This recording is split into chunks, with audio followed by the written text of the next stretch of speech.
the more excited or enthusiastic I get about digitally transforming companies over and over again, the one fascinating thing that I realize is we've been here before.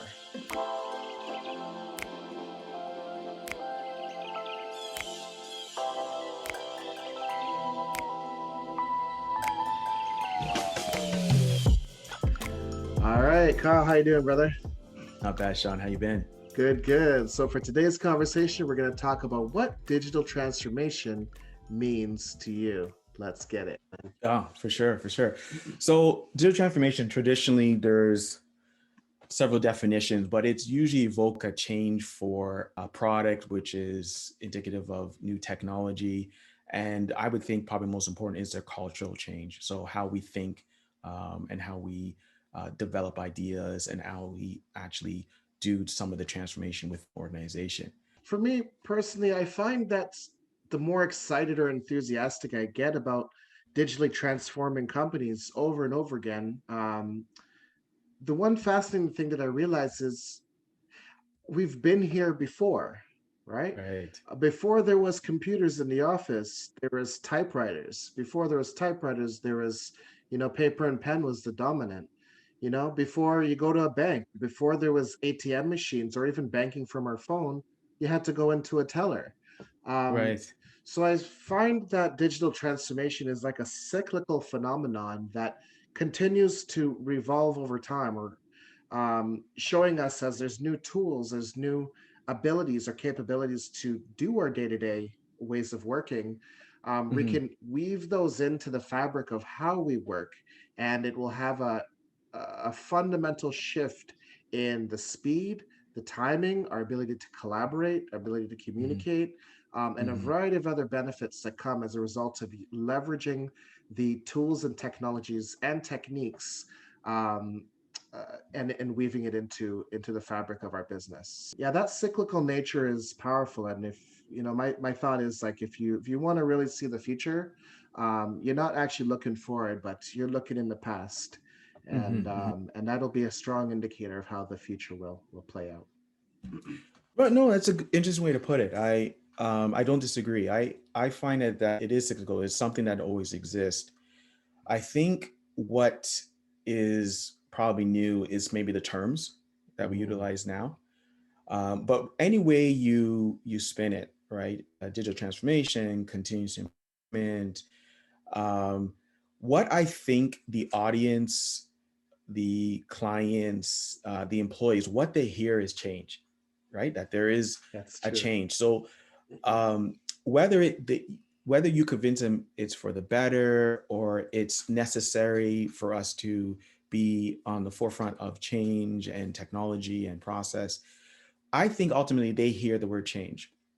And there's a term I always use that, change is great, but you go first, right? So, so this is why I have three of what I would define digital transformation. So it is certainly cyclical. And then to go one step further, there are three things that I think needs to be incorporated when you use the term digital transformation or just transformation or continuous improvement. Number one for me would be, are you willing to change from within yourself? And this is when I'm speaking about this, I'm speaking about myself as a facilitator, consultant facilitator, as the client leadership that wants this change, and then the employees themselves that have to either evoke the change or conduct the change. So it has to start from within. And that whole phrase of change is great, you go first.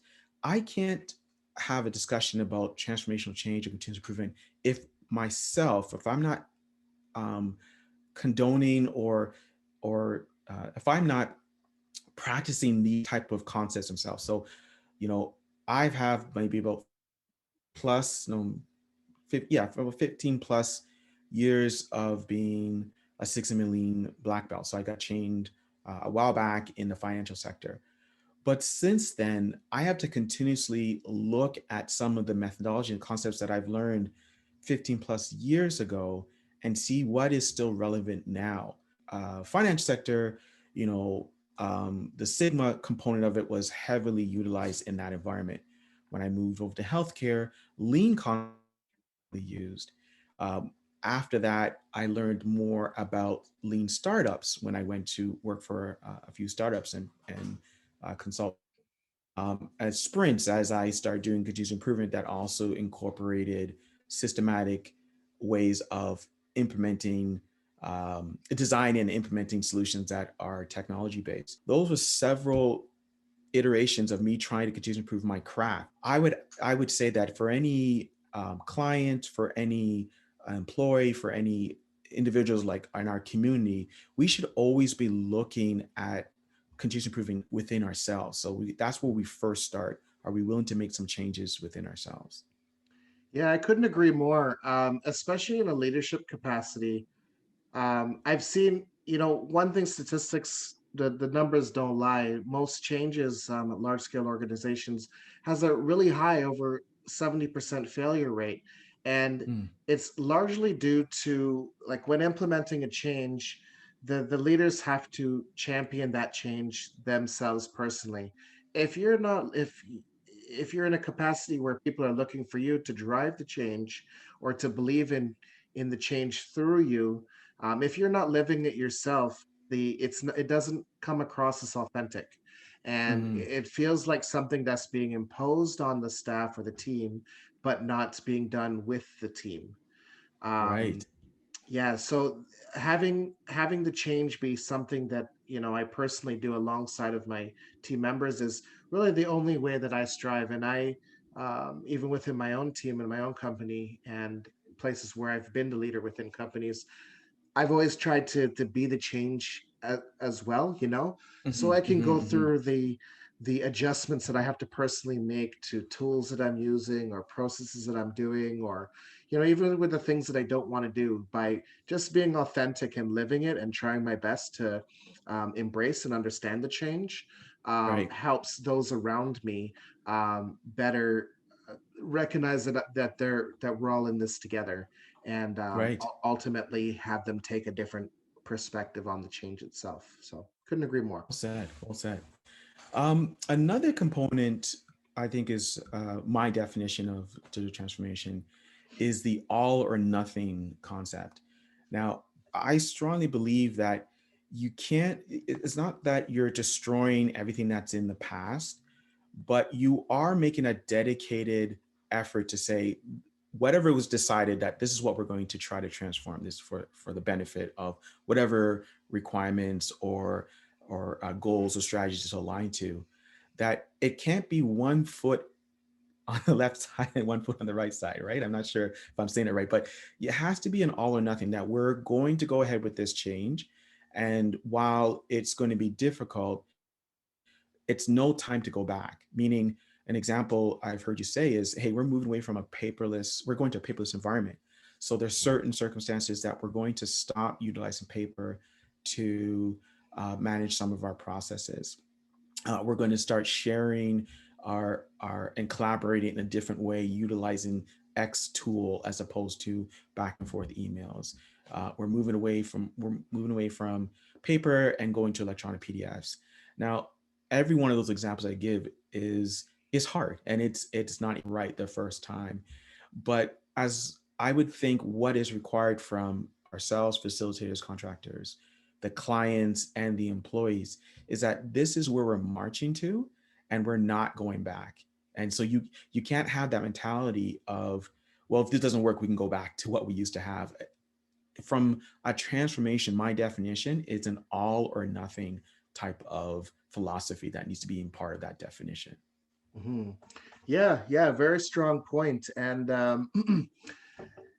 I there's a term that I use in the office when I'm dealing with senior leaders and are about to start a change or a Mhm. transformation. I say, you can't blink. Don't blink on the Mm, decisions that you've made. It might be 3, 6 months, 9 months of strategic planning to come up with this game plan. mm, And you're going to face all kinds of resistance, potential time overruns, potential cost overruns. The future, as much as we try to define it, there's always going to be things that happen. So keeping the momentum and not blinking is critical. um, to with that all or nothing concept. Because if you're ready to blink, then you're ready. You have almost you have a toe in experience, or you're straddling the lines of before and after. Yeah. Well Um, said. yeah, the other thing that comes to mind with that is looking at the desired benefits that we're going for. Okay. And what I mean by that is it's just very easy to celebrate when a new policy is rolled out, when you change offices, when you change technologies. It's very easy to look at that one step on the journey as the journey itself. And Mm, when you celebrate that new software is installed, you're not going to realize the benefit for at least a couple of years later. So, granted, it is a leading indicator or something along the journey that's key to the ultimate success that you're looking for, but it's not mhm. the success itself. So, when people misconstrue a leading indicator as a success itself, and then they don't get the benefit, the software is installed, our world isn't changed yet. What's going on?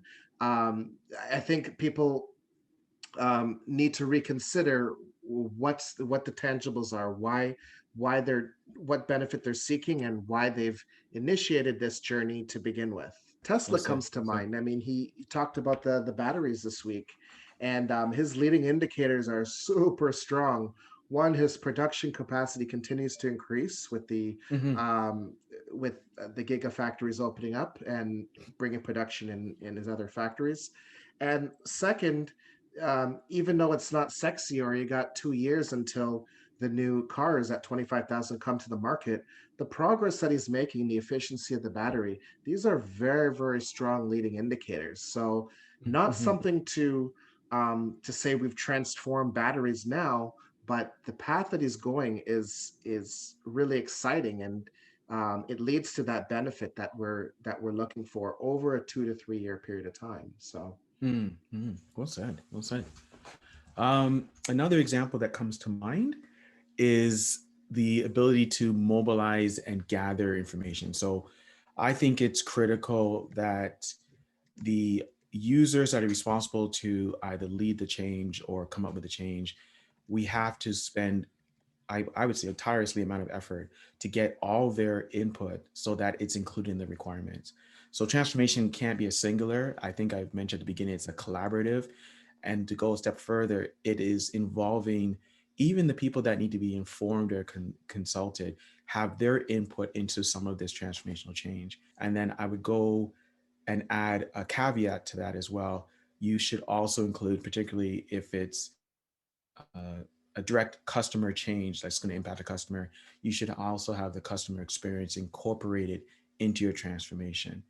And so some of these examples of having an employee give and offer some of their ideas, and also having customers provide their feedback, it's not always going to be easy to gather that information. Mhm. So there's different ways to capture information from an employee's perspective, meaning ideation type of sessions, and we can talk in more details maybe in another meeting, or excuse me, another podcast, about the best ways to capture ideas. And certainly from customers, there's different ways to get those surveys information.